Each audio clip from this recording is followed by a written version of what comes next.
मला सांग, महाराष्ट्राची राजधानी काय आहे? दिल्ली.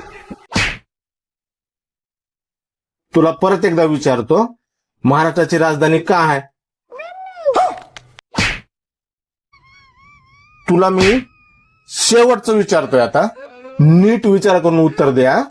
महाराष्ट्राची राजधानी काय आहे? दिल्ली. तुला शाळेत घालून चूक झाली रे माझी. थांब, तुझ्या मास्तराला फोन लावतो आता.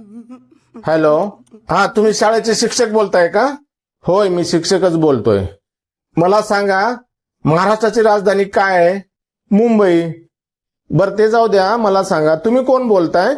मी शिवमचा वडील बोलतोय. तुम्ही शाळेची फीस भरली आहे का? हा सर, भरतो सर पुढच्या महिन्यामध्ये. मग जोपर्यंत तुम्ही शाळेची फीस भरणार नाही ना, तोपर्यंत महाराष्ट्राची राजधानी दिल्लीच राहील.